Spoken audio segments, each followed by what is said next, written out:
ਮਤਲਬ ਰੋਣਾ ਤੇ ਪਿੱਟ ਦੇ ਕਿਸਾਨ ਦਾ, ਪੀੜੀਆਂ ਪੱਗਾਂ ਭਗਤ ਸਿੰਘ ਦੀਆਂ ਬੰਨੀ ਫਿਰਦੇ ਆ, BR ਅੰਬੇਦਕਰ ਦੀ ਗੱਲ ਕਰਦੇ ਆ, ਸਿਰਫ ਗੱਲਾਂ ਕਰਨ ਵਾਲੀਆਂ ਹੀ ਆ ਨਾ। ਨਹੀਂ ਉੱਥੇ ਤਾਂ ਇਹ ਕਹਿ ਸਕਦੇ ਨੇ ਵੀ ਅਸੀਂ ਸੀਚੇਵਾਲ ਜੀ ਨੂੰ ਵੀ ਤਾਂ ਭੇਜਿਆ ਉੱਥੇ, ਉਹਨੂੰ ਭਾਵੇਂ ਕਿਸਾਨਾਂ 'ਚ ਉਹਨੂੰ ਇੱਕ ਸੋਸ਼ਲ ਵਰਕਰ ਸਮਝ ਲਿਓ। ਦੇਖੋ ਕਿਸ ਤਰੀਕੇ ਨਾਲ ਵੀ ਸੀਚੇਵਾਲ ਤਾਂ ਕੋਈ ਐਂਟਰਪ੍ਰੈਨਰ ਨਹੀਂ ਹੈਗੇ। 80% ਕਿਸਾਨਾਂ ਨੇ ਇਹਨਾਂ ਨੂੰ ਵੋਟਾਂ ਪਾਈਆਂ ਸੀਗੀਆਂ। ਕਾਂਗਰਸ ਦਾ ਜਿਹੜਾ ਚੀਫ ਮਿਨਿਸਟਰ ਸੀਗਾ ਚੰਨੀ ਸਾਹਿਬ, ਦਲਿਤ ਚੀਫ ਮਿਨਿਸਟਰ ਸੀਗਾ, ਫਿਰ ਵੀ ਲੋਕਾਂ ਨੇ ਆਮ ਆਦਮੀ ਪਾਰਟੀ ਨੂੰ ਵੋਟਾਂ ਪਾਈਆਂ। ਪਰ ਜਦੋਂ ਉਹਨਾਂ ਨੂੰ ਭੇਜਣ ਦੀ ਗੱਲ ਆਈ, ਉਦੋਂ ਫਿਰ ਕੋਈ ਦਿੱਲੀ ਤੋਂ ਲੈ ਆਉਂਦੇ ਆ, ਕੋਈ ਕਿਤੋਂ ਲੈ ਆਉਂਦੇ ਆ, ਉਹਨਾਂ ਦਾ ਕੀ ਇੰਟਰਸਟ ਹੋ। ਉੱਦਾਂ ਤਾਂ ਆਪਾਂ ਸਪੋਰਟਸ ਪਰਸਨ ਭੇਜਿਆ ਜੀ ਇੱਕ ਹਰਭਜਨ ਸਿੰਘ, ਪੰਜਾਬ ਨੂੰ ਕੀ ਕੰਟਰੀਬਿਊਟ ਹੋਊਗਾ, ਪੰਜਾਬ ਦੇ ਲੋਕਾਂ ਨੂੰ ਕੀ ਕੰਟਰੀਬਿਊਟ ਹੋਊਗਾ। ਦਿੱਕਤ ਇਹ ਆਉਂਦੀ ਹੈ ਕਿ ਮੰਨ ਲਓ ਅੱਜ ਕਿਸਾਨ ਨੂੰ ਵੀ ਉੱਥੇ ਲੈ ਕੇ ਜਾਈਏ, ਰੋਲਾ ਆਉਂਦਾ ਕੁਰਸੀ ਦਾ, ਉਹ ਕੁਰਸੀ ਦਾ ਸੇਕਾ ਹੀ ਇਹੋ ਜਿਹਾ। ਨਸ਼ਾ ਜਿਹੜਾ ਵਾ ਇੱਕ ਵਪਾਰ ਬਣ ਗਿਆ ਹੈ, ਨਸ਼ੇ ਦੇ ਨਾਲ ਗੈਂਗਸਟਰਿਜ਼ਮ ਚੱਲਦਾ ਹੈ, ਨਸ਼ੇ ਦੇ ਨਾਲ ਅੱਤਵਾਦ ਚੱਲਦਾ ਹੈ, ਨਸ਼ੇ ਦੇ ਨਾਲ ਰਾਜਨੀਤੀ ਚੱਲਦੀ ਆ।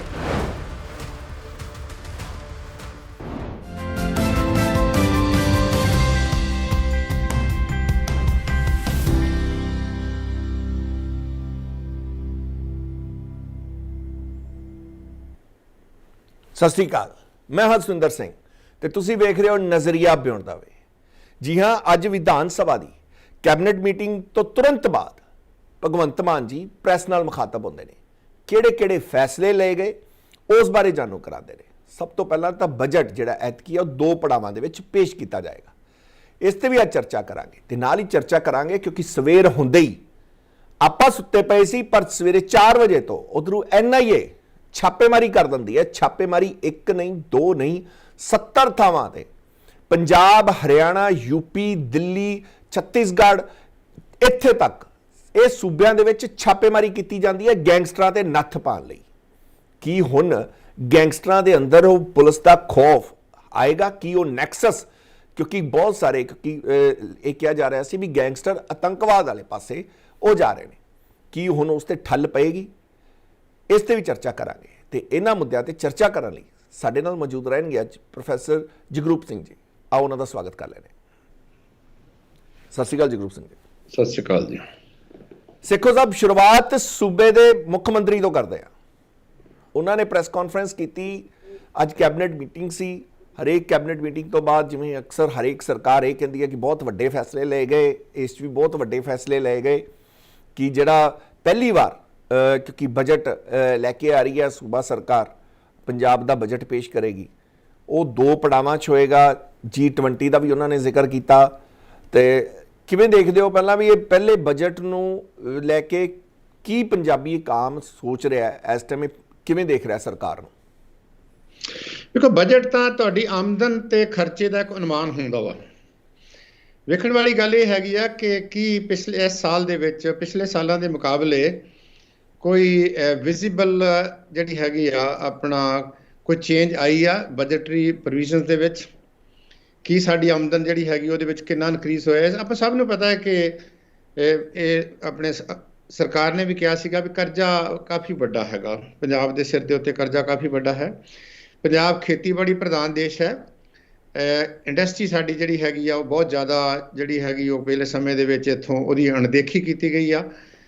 ਮਾੜੇ ਸਮੇਂ ਦੇ ਵਿੱਚ ਜਦੋਂ ਅੱਤਵਾਦ ਦਾ ਦੌਰ ਸੀਗਾ, ਬਹੁਤੀ ਇੰਡਸਟਰੀ ਇੱਥੋਂ ਚਲੀ ਗਈ, ਫਿਰ ਇੱਥੇ ਲੱਗੀ ਨਹੀਂ ਹੈ।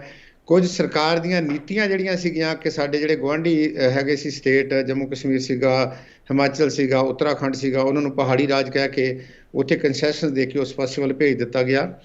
ਪੰਜਾਬ ਇੱਕ ਬਾਰਡਰ ਸੂਬਾ ਵਾ ਔਰ ਇਹ ਬਾਰਡਰ ਦੁਨੀਆ ਦਾ ਸਭ ਤੋਂ ਵੱਧ ਭੈਭੀਤ ਕਰਨ ਵਾਲਾ ਬਾਰਡਰ ਹੈਗਾ ਵਾ।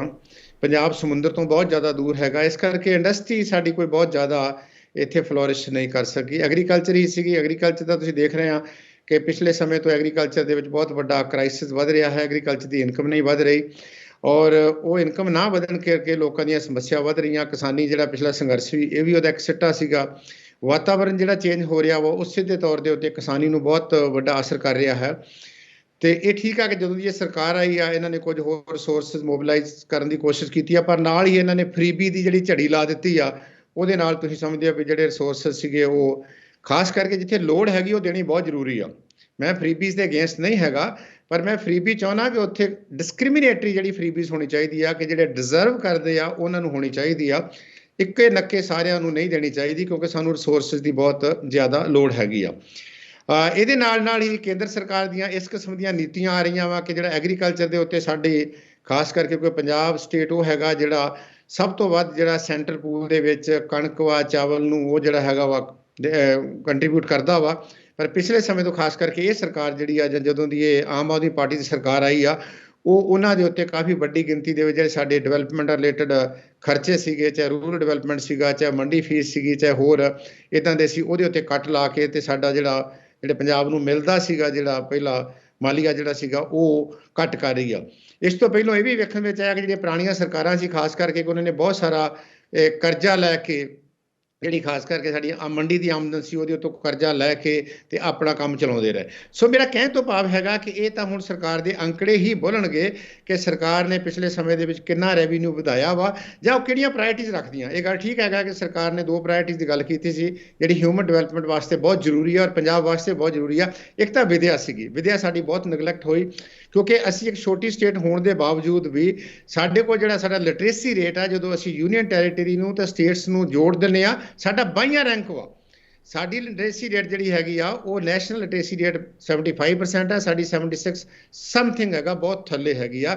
ਪ੍ਰਾਈਵੇਟ ਐਜੂਕੇਸ਼ਨ ਦਾ ਜਿਹੜਾ ਹੈਗਾ ਬਹੁਤ ਦਬਦਬਾ ਇੱਥੇ ਹੈਗਾ। ਪਹਿਲੇ ਸਮੇਂ ਦੇ ਵਿੱਚ ਜਿਸ ਤਰੀਕੇ ਨਾਲ ਪ੍ਰਾਈਵੇਟ ਯੂਨੀਵਰਸਿਟੀਆਂ, ਪ੍ਰਾਈਵੇਟ ਸਕੂਲ ਜਾਂ ਪ੍ਰਾਈਵੇਟ ਕਾਲਜ ਜਿਹੜੇ ਆ ਉਹ ਖੁੱਲ੍ਹੇ ਆ ਔਰ ਜਿਸ ਤਰੀਕੇ ਦੇ ਨਾਲ ਇਹ ਪ੍ਰਾਈਵੇਟ ਇੰਸਟੀਟਿਊਸ਼ਨ ਵਾਲਿਆਂ ਸਰਕਾਰ ਨੂੰ ਡਿਕਟੇਟ ਕੀਤਾ। ਕਈਆਂ ਮਸਲਿਆਂ 'ਤੇ ਇਹ ਲੱਗਦਾ ਸੀਗਾ ਕਿਉਂਕਿ ਮੈਂ ਯੂਨੀਵਰਸਿਟੀ ਸਿਸਟਮ ਨਾਲ ਜੁੜਿਆ ਰਿਹਾ, ਪ੍ਰਾਈਵੇਟ ਸੰਸਥਾਵਾਂ ਖਾਸ ਕਰਕੇ ਇੰਜੀਨੀਅਰਿੰਗ ਦੇ ਵਿੱਚ ਤੇ ਬੀਐਡ ਦੇ ਵਿੱਚ ਉਹ ਸਰਕਾਰ ਦੀਆਂ ਪਾਲਿਸੀਆਂ ਨੂੰ ਬਣਾਉਣ ਲਈ ਡਿਕਟੇਟ ਕਰਦੇ ਸੀਗੇ। ਸਰਕਾਰੀ ਪੈਸਾ ਘਟਦਾ ਜਾ ਰਿਹਾ ਸੀਗਾ ਤੇ ਉਹ ਹੁਣ ਸਰਕਾਰ ਜਦੋਂ ਬਜਟ, ਕਿਉਂਕਿ ਬਜਟ ਇੱਕ ਬਹੁਤ ਸੀਕ੍ਰੇਟ ਡਾਕੂਮੈਂਟ ਹੁੰਦਾ, ਬਹੁਤ ਸੀਕ੍ਰੇਟ ਡਾਕੂਮੈਂਟ ਵੀ ਹੁੰਦਾ ਵਾ।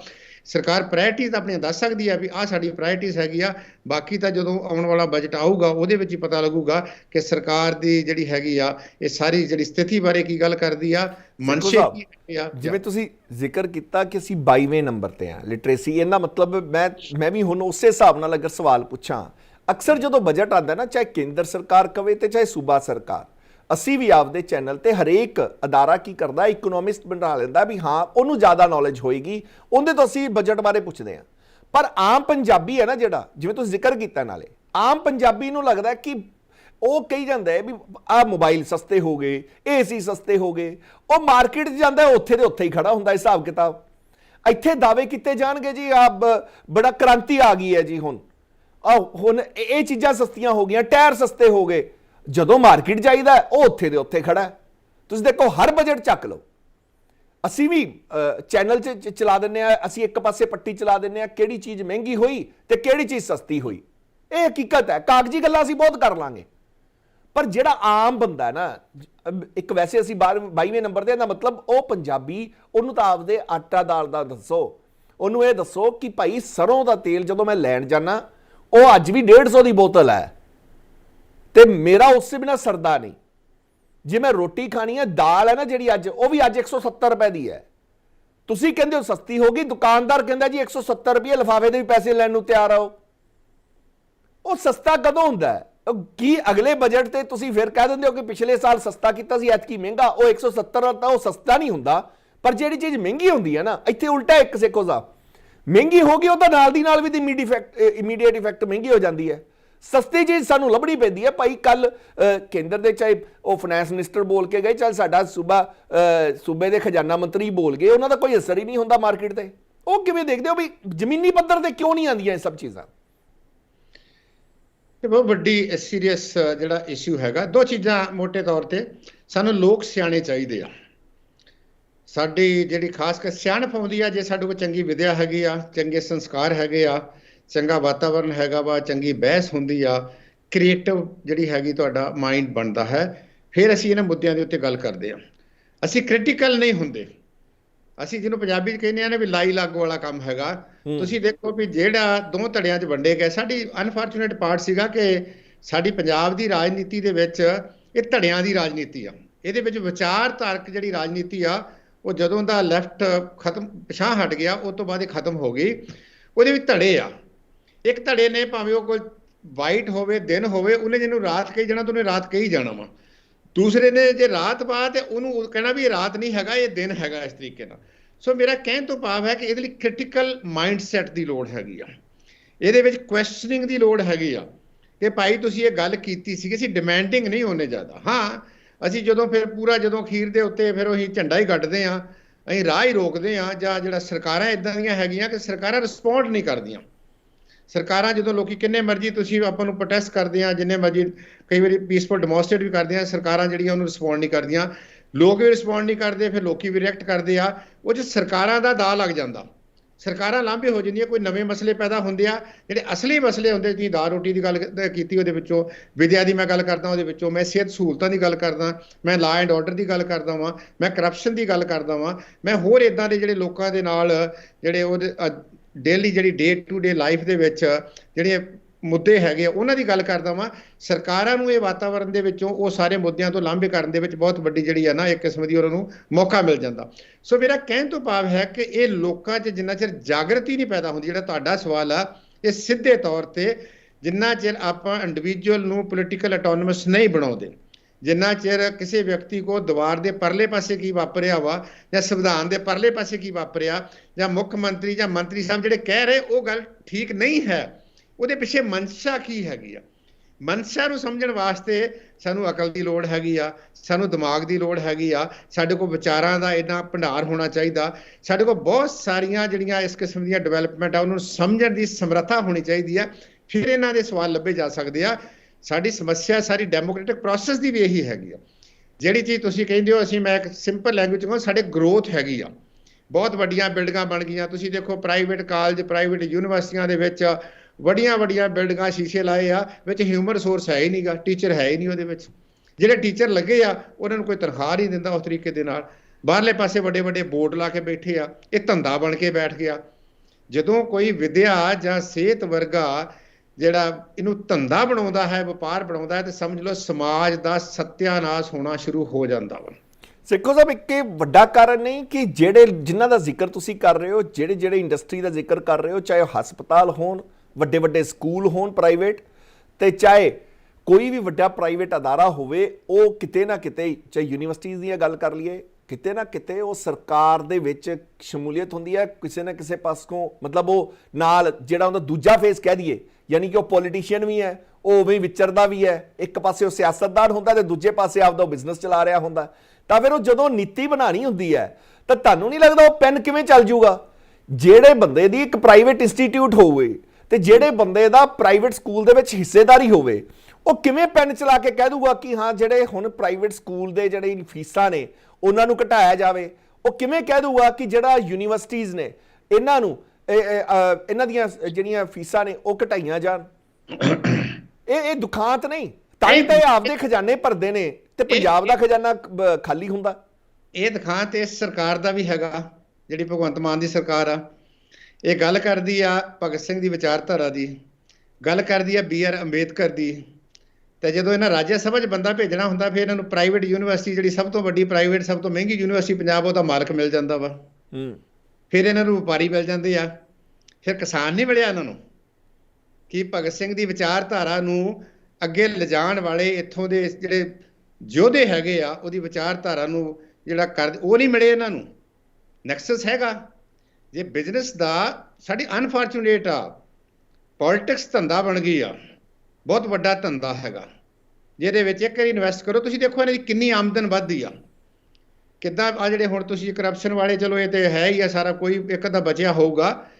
ਇਹਨਾਂ ਨੇ ਇਹ ਤਾਂ ਬਹੁਤ ਵੱਡਾ ਬਿਜ਼ਨਸ ਸੱਤਿਆਨਾਸ਼ ਕਿਉਂ ਪੁੱਟਿਆ? ਫਿਰ ਇਹਦੇ ਨਾਲ ਨਾਲ ਆਪਣਾ ਬਿਜ਼ਨਸ ਸ਼ੁਰੂ ਕਰ ਦਿੰਦੇ ਆ, ਚਾਹੇ ਉਹ ਸਕੂਲ ਵਾ, ਚਾਹੇ ਹਸਪੀਟਲ ਆ, ਚਾਹੇ ਮੈਰਿਜ ਪੈਲੇਸ ਆ, ਚਾਹੇ ਪੈਟਰੋਲ ਪੰਪ ਵਾ, ਚਾਹੇ ਰਾਈਸ ਮਿਲ ਹੈ, ਤਾਂ ਸਾਰਾ ਕੁਝ ਇਹਨਾਂ ਦੇ ਕੋਲ ਵਾ। ਨਾਲ ਇਹਨਾਂ ਦੇ ਬਿਊਰੋਕ੍ਰੇਸੀ ਰਲ ਜਾਂਦੀ ਆ, ਪੋਲੀਟੀਸ਼ੀਅਨ ਹੈ, ਬਿਊਰੋਕਰੇਟ ਹੈ, ਫਿਰ ਤੁਹਾਡਾ ਇਹ ਜਿਹੜਾ ਹੈਗਾ ਬਿਜ਼ਨਸ ਆ ਗਿਆ, ਜਾਂ ਸਾਰਾ ਕੁਝ ਆ ਗਿਆ, ਤੇ ਆਮ ਲੋਕਾਂ ਨੂੰ ਚੋਂ ਕੀ ਮਿਲਣਾ? ਆਮ ਲੋਕਾਂ ਦਾ ਏਜੰਡਾ ਕਿੱਥੇ ਆ? ਆਮ ਲੋਕਾਂ ਨੂੰ ਤਾਂ ਫਿਰ ਉਹੀ ਹੈ ਨਾ, ਪ੍ਰੈਸ ਕਾਨਫਰੰਸ ਆ ਗਈ, ਮੁੱਖ ਮੰਤਰੀ ਦੀ ਆ ਗਈ, ਫਲਾਣੇ ਮੰਤਰੀ ਦੀ ਆ ਗਈ, ਦੂਸਰੇ ਮੰਤਰੀ ਦੀ ਆ ਗਈ, ਅਸੀਂ ਲੋਕਾਂ ਨੂੰ ਆਹ ਦੇਵਾਂਗੇ। ਇਹਨਾਂ ਪੋਲੀਟੀਸ਼ੀਅਨ ਦੀ ਕ੍ਰੈਡੀਬਿਲਿਟੀ ਕਿਉਂ ਲੂਜ਼ ਹੋਈ ਆ? ਕਿਉਂਕਿ ਸਭ ਤੋਂ ਘੱਟ ਜਿਹੜਾ ਅਤਵਾਰ ਹੈ, ਮੈਂ ਇਹ ਗੱਲ ਇੱਕ ਦਾਅਵੇ ਨਾਲ ਕਹਿ ਸਕਦਾ, ਜਦੋਂ ਲੋਕਾਂ ਨੂੰ ਇਹ ਸਵਾਲ ਪੁੱਛਿਆ ਜਾਂਦਾ ਕਿ ਤੁਹਾਡੀਆਂ ਨਜ਼ਰਾਂ ਦੇ ਵਿੱਚ ਸਭ ਤੋਂ ਘੱਟ ਇਤਬਾਰ ਵਾਲੇ ਲੋਕ ਕਿਹੜੇ ਆ, ਉਹ ਪੋਲੀਟੀਸ਼ੀਅਨ ਦਾ ਨਾਂ ਲੈਂਦੇ ਇੰਡੀਆ ਦੇ ਵਿੱਚ ਇਸ ਵੇਲੇ। ਉਹ ਇਸੇ ਕਰਕੇ ਤਾਂ ਹੋਇਆ, ਇਸੇ ਕਰਕੇ ਲੋਕਾਂ ਦਾ ਵਿਸ਼ਵਾਸ ਘਟਿਆ, ਇਸੇ ਕਰਕੇ ਲੋਕ ਵਿਚਾਰੇ ਤਾਂ ਹਵਾ 'ਚ ਲਟਕਦੇ ਫਿਰਦੇ ਆ।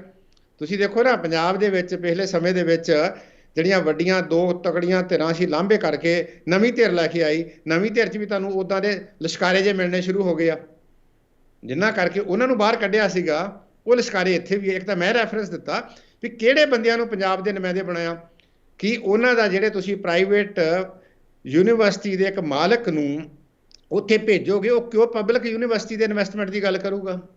ਤੁਸੀਂ ਇੱਕ ਵਪਾਰੀ ਨੂੰ ਭੇਜੋਗੇ, ਉਹ ਵਪਾਰ ਦੀ ਗੱਲ ਕਰੂਗਾ, ਕਿਸਾਨ ਨੂੰ ਕਿਉਂ ਨਹੀਂ?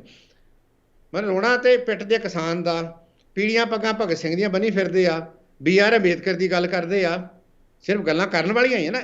ਇਸ ਕਰਕੇ ਹੁਣ ਠੀਕ ਆ, ਇਹ ਗੱਲਾਂ ਲੋਕੀ ਸਮਝ ਲੈਂਦੇ ਆ ਜਲਦੀ ਆ ਵੀ ਇਹ ਨਹੀਂ। ਉੱਥੇ ਤਾਂ ਇਹ ਕਹਿ ਸਕਦੇ ਨੇ ਵੀ ਅਸੀਂ ਸੀਚੇਵਾਲ ਜੀ ਨੂੰ ਵੀ ਤਾਂ ਭੇਜਿਆ ਉੱਥੇ, ਉਹਨੂੰ ਭਾਵੇਂ ਕਿਸਾਨਾਂ 'ਚ ਉਹਨੂੰ ਇੱਕ ਸੋਸ਼ਲ ਵਰਕਰ ਸਮਝ ਲਿਓ। ਦੇਖੋ ਕਿਸ ਤਰੀਕੇ ਨਾਲ ਵੀ ਸੀਚੇਵਾਲ ਤਾਂ ਕੋਈ ਐਂਟਰਪ੍ਰੈਨਰ ਨਹੀਂ ਹੈਗੇ। ਸੀਚੇਵਾਲ ਸਾਹਿਬ ਭੇਜ ਦਿੱਤੇ, ਸੀਚੇਵਾਲ ਸਾਹਿਬ ਤੇ ਉਹ ਜਿਹੜੇ 12 ਸੈਂਟਰ ਨੇ ਨੋਮੀਨੇਟ ਕਰਨੇ ਉਹ 'ਚੋਂ ਵੀ ਹੋ ਸਕਦੇ ਸੀਗੇ। ਸੀਚੇਵਾਲ ਦਾ ਜਿਹੜਾ ਪਿਛਲੇ ਸਮੇਂ ਦੇ ਵਿੱਚ এনवायरमेंट ਪੋਲਿਊਸ਼ਨ ਦੇ ਉੱਤੇ ਜਾਂ ਜਿਹੜੀ ਉਹਦੀ ਆਪਣੀ ਬੋਰਬੋਰ ਵਾਲੀ ਜਿਹੜੀ ਫੈਕਟਰੀ ਸੀ ਉਹਨਾਂ ਬਾਰੇ ਸਟੇਟਮੈਂਟਾਂ ਵੀ ਆਈਆਂ। ਮੈਂ ਕਹਿੰਦਾ ਬਹੁਤ ਆਪਣਾ ਵਧੀਆ ਕੰਮ ਕਰ ਰਿਹਾ। 10 ਬੰਦੇ ਇਹਨਾਂ ਨੇ 7 ਬੰਦੇ ਭੇਜੇ ਆ ਸੁਰਿੰਦਰ ਜੀ ਇੱਥੋਂ, ਠੀਕ ਹੈ। ਸੀਚੇਵਾਲ ਆ ਗਿਆ এনवायरमेंट ਵਾਲਾ ਮੁੱਦਾ, এনवायरमेंट ਦਾ ਹੈਗਾ ਮੈਂ ਮੰਨਦਾ। ਵਾਟਰਮੈਨ ਸਾਡੇ ਕੋਲ ਨਹੀਂ ਹੈਗੇ, ਪਾਣੀ ਵਾਲੇ ਨਹੀਂ ਹੈਗੇ ਸਾਡੇ ਕੋਲ, ਪਾਣੀ ਦਾ ਮੁੱਦਾ ਸੀ। ਮੈਂ ਕਿਸਾਨੀ ਦੀ ਗੱਲ ਕਰਦਾ। 80% ਕਿਸਾਨਾਂ ਨੇ ਇਹਨਾਂ ਨੂੰ ਵੋਟਾਂ ਪਾਈਆਂ ਸੀਗੀਆਂ। ਕਾਂਗਰਸ ਦਾ ਜਿਹੜਾ ਚੀਫ ਮਿਨਿਸਟਰ ਸੀਗਾ ਚੰਨੀ ਸਾਹਿਬ, ਦਲਿਤ ਚੀਫ ਮਿਨਿਸਟਰ ਸੀਗਾ, ਫਿਰ ਵੀ ਲੋਕਾਂ ਨੇ ਆਮ ਆਦਮੀ ਪਾਰਟੀ ਨੂੰ ਵੋਟਾਂ ਪਾਈਆਂ। ਪਰ ਜਦੋਂ ਉਹਨਾਂ ਨੂੰ ਭੇਜਣ ਦੀ ਗੱਲ ਆਈ ਉਦੋਂ ਫਿਰ ਕੋਈ ਦਿੱਲੀ ਤੋਂ ਲੈ ਆਉਂਦੇ ਆ, ਕੋਈ ਕਿਤੋਂ ਲੈ ਆਉਂਦੇ ਆ, ਉਹਨਾਂ ਦਾ ਕੀ ਇੰਟਰਸਟ ਵਾ? ਉੱਦਾਂ ਤਾਂ ਆਪਾਂ ਇਹ ਸਪੋਰਟਸ ਪਰਸਨ ਭੇਜਿਆ ਜੀ ਇੱਕ ਹਰਭਜਨ ਸਿੰਘ, ਪੰਜਾਬ ਨੂੰ ਕੀ ਕੰਟਰੀਬਿਊਟ ਹੋਊਗਾ, ਪੰਜਾਬ ਦੇ ਲੋਕਾਂ ਨੂੰ ਕੀ ਕੰਟਰੀਬਿਊਟ ਹੋਊਗਾ, ਕਿੰਨੀ ਕੁ ਸਪੋਰਟਸ ਅੱਗੇ ਵੱਧ ਜਾਊਗੀ, ਕਿੰਨੇ ਕੁ ਮੁੱਦੇ ਉਹ ਰੇਸ ਕਰਦੇ ਆ? ਸਾਨੂੰ ਚਾਹੀਦੇ ਪੋਲੀਟੀਕਲ ਐਕਟਿਵ ਬੰਦੇ ਜਿਹੜੇ ਸੈਂਟਰ ਸਰਕਾਰ ਪੰਜਾਬ ਨੂੰ ਹਰ ਪਾਸੇ ਤੋਂ ਘੇਰਨ ਵਾਲੇ ਪਾਸੇ ਆ।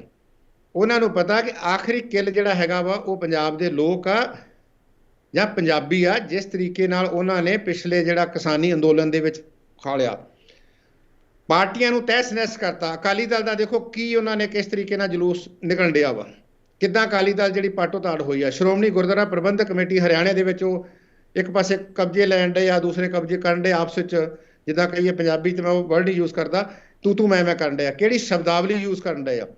ਸਫ਼ਰ ਕਿਹਨੇ ਕਰਨਾ? ਤੁਹਾਡੇ ਸਰਗੇ ਸਧਾਰਨ ਲੋਕ। ਇਹ ਵੀ ਟਰੈਪ ਹੋ ਰਹੇ ਉਹਦੇ ਵਿੱਚੋਂ ਕਰਕੇ। ਸੋ ਮੇਰਾ ਕਹਿਣ ਤੋਂ ਭਾਵ ਆ ਕਿ ਜਿਹੜੇ ਤੁਸੀਂ ਸੈਂਟਰਲ ਸਵਾਲ ਕੀਤਾ ਸੀਗਾ, ਮੈਂ ਕਹਿੰਦਾ ਕਿ ਹਰ ਵਿਅਕਤੀ ਦਾ ਪੋਲੀਟੀਕਲ ਹੋਣਾ ਬਹੁਤ ਜ਼ਰੂਰੀ ਆ। ਤੇ ਜੋ ਵਾਪਰਿਆ ਉਹ ਆਪਣੇ ਨਜ਼ਰਾਂ ਦੇ ਨਾਲ, ਆਪਣੀ ਸੋਚ ਦੇ ਨਾਲ ਉਹਦੇ ਬਾਰੇ ਯਕੀਨ ਕਰੇ। ਤੁਹਾਡੇ ਮੈਂ ਗੱਲ ਕਹਿਤੀ, ਤੁਸੀਂ ਕਹਿਤੀ, ਉਹ 'ਤੇ ਯਕੀਨ ਨਾ ਕਰੇ, ਸੁਣ ਲਵੇ, ਪਰ ਉਹਦੇ 'ਚ ਆਪਣੀ ਇੰਨੀ ਸਮਰੱਥਾ ਹੋਣੀ ਚਾਹੀਦੀ ਆ ਕਿ ਇਹਨਾਂ ਨੂੰ ਪਛਾਣੇ। ਇਹ ਗੱਲ ਠੀਕ ਆ ਕਿ ਸਾਡੀ ਡੈਮੋਕ੍ਰੇਸੀ ਹੈਗੀ ਆ, 5 ਸਾਲਾਂ 'ਚ ਅਸੀਂ 3 ਵਾਰੀ ਪੋਲੀਟੀਕਲ ਲੀਡਰਾਂ ਨੂੰ ਜਾਂ ਜਿਹੜੇ ਪੋਲੀਟੀਕਲ ਸਾਡੇ ਰਿਪਰੈਜ਼ੈਂਟ ਆ ਇਹਨਾਂ ਨੂੰ ਅਸੀਂ ਉਹਨਾਂ ਨੂੰ ਜਿਹੜਾ ਹੈਗਾ ਵਾ ਚੁਣ ਕੇ ਭੇਜਦੇ ਆ। ਜਿੱਦਣ ਅਸੀਂ ਆਟੋਨਮਸ ਹੋ ਗਏ ਇਹ ਠੀਕ ਹੋ ਜਾਣਗੇ। ਸਾਰੀਆਂ ਬਿਮਾਰੀਆਂ ਦਾ ਇਲਾਜ ਲੋਕਾਂ ਦੇ ਵਿੱਚ ਚੇਤਨਤਾ ਹੈ। ਲੋਕਾਂ ਦੀ ਚੇਤਨਤਾ ਚੰਗੀ ਵਿਦਿਆ ਨਾਲ ਆਉਣੀ ਹੈ। ਅਨਫੋਰਚੂਨੇਟ ਪਾਰਟ ਹੈਗਾ ਕਿ 75 ਸਾਲਾਂ ਬਾਅਦ ਵੀ ਦੇਸ਼ ਔਰ ਖਾਸ ਕਰਕੇ ਪੰਜਾਬ ਜਿਹੜਾ 1.5% ਸਾਰੇ ਦੇਸ਼ ਦਾ ਹਿੱਸਾ ਵਾ, ਕਨੈਕਟੀਵਿਟੀ ਆ, ਕੋਈ ਭਾਲ ਨਹੀਂ ਹੈ, ਕੋਈ ਬਹੁਤ ਨਹੀਂ ਹੈ। ਇੱਥੇ ਵੀ ਵਿਦਿਆ ਜਿਹੜੀ ਹੈਗੀ ਆ ਸਾਰੇ ਲੋਕਾਂ ਨੂੰ ਦਿੱਤੀ ਗਈ। ਇਹ ਗੱਲ ਮੈਂ ਹੋਰ ਕਹਿਣੀ ਚਾਹੁੰਦਾ, ਪਿੱਛੇ ਜੇ ਇੱਕ ਸਟੱਡੀ ਹੋਈ ਸੀ, ਅਸੀਂ ਵੀ ਕੀਤੀ ਸੀ, ਕਿਸਾਨ, ਪੰਜਾਬ ਦਾ ਕਿਸਾਨ ਦੇਸ਼ ਦੇ 18 ਜਿਹੜੇ ਸੂਬੇ ਕਿਸਾਨੀ ਵਾਲੇ ਉਹਨਾਂ ਤੋਂ ਸਭ ਤੋਂ ਵੱਧ ਅਨਪੜ੍ਹ ਹੈ।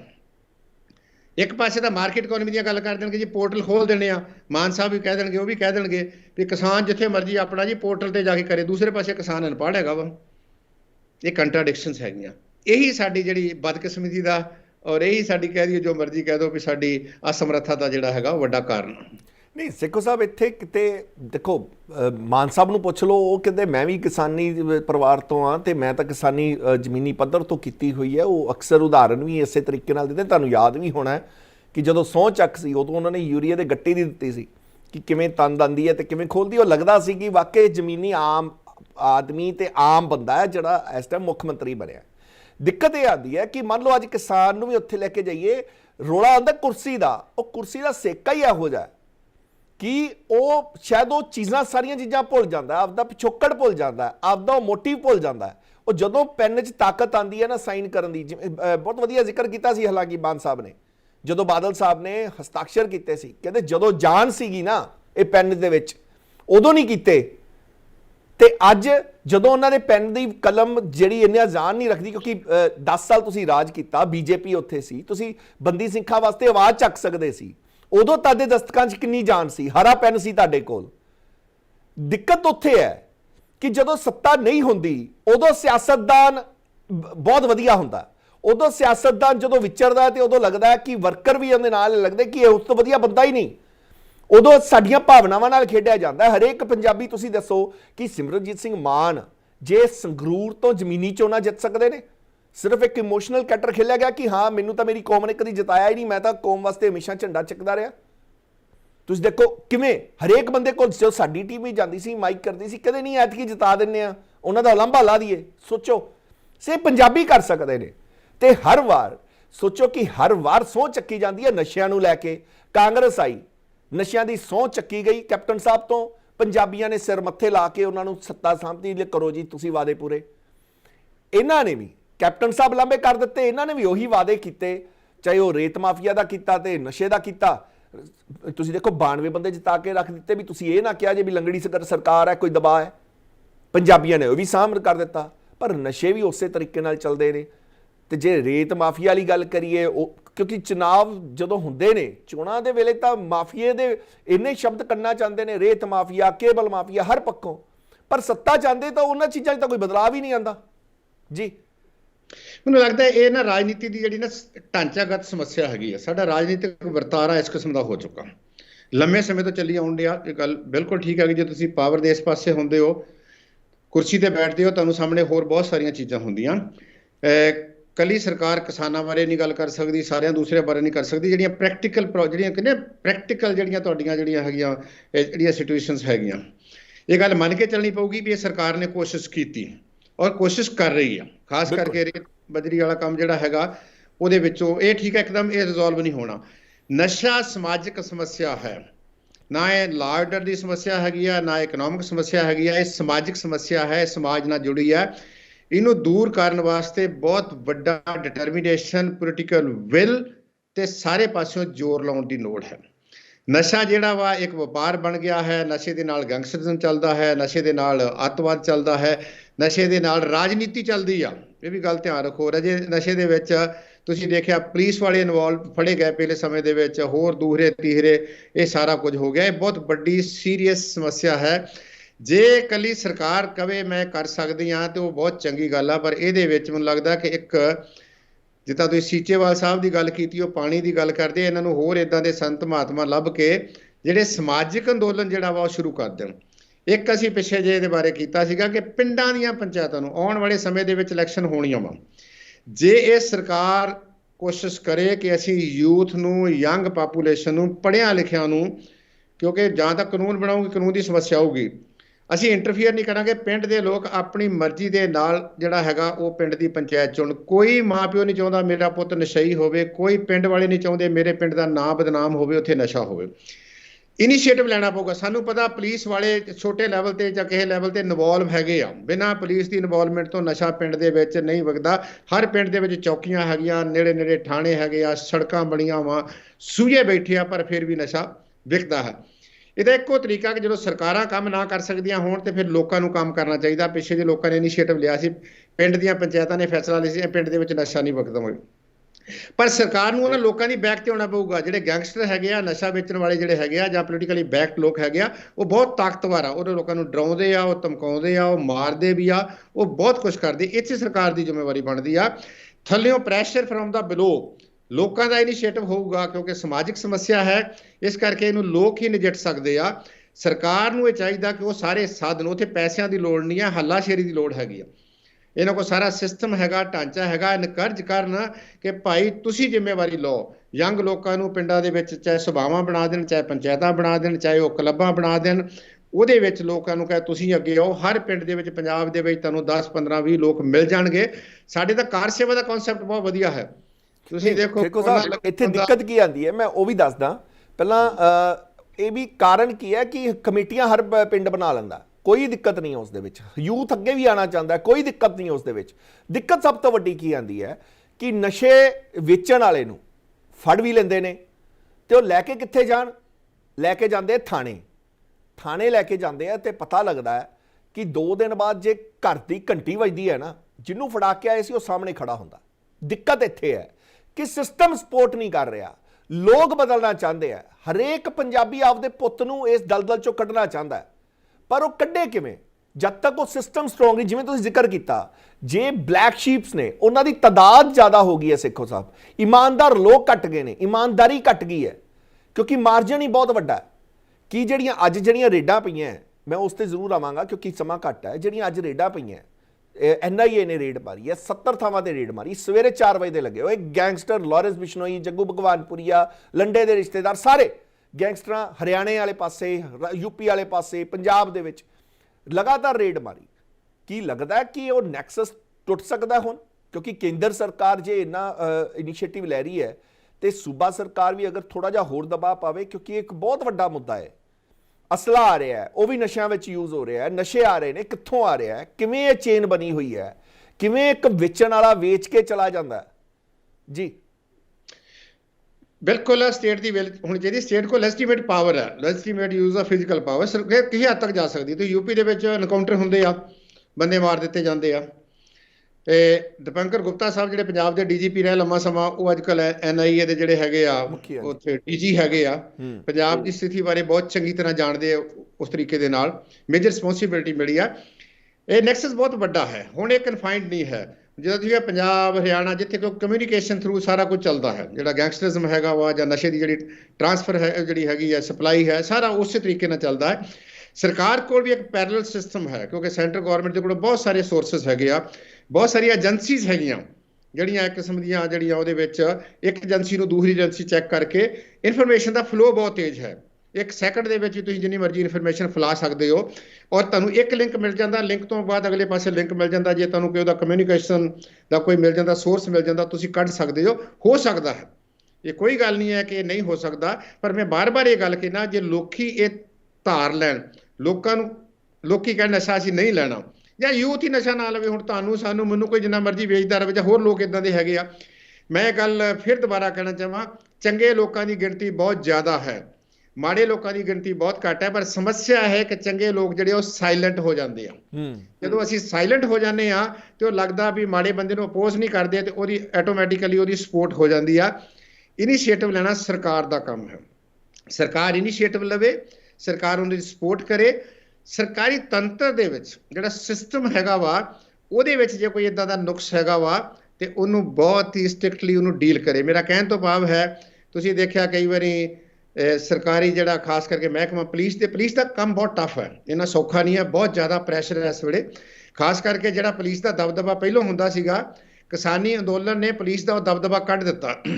ਹੁਣ ਲੋਕੀ ਚੈਲੰਜ ਕਰਦੇ ਆ, ਜੇ ਕੋਈ ਪੁਲਿਸ ਵਾਲਾ ਤੁਹਾਨੂੰ ਤੰਗ ਕਰਦਾ ਤੇ ਲੋਕੀ ਕਹਿੰਦੇ ਤੂੰ ਕਿਹੜੇ ਖਾਤੇ ਜਿੱਦਾਂ ਤੁਹਾਨੂੰ ਕਹਿਣ ਡਿਆ ਵਾ।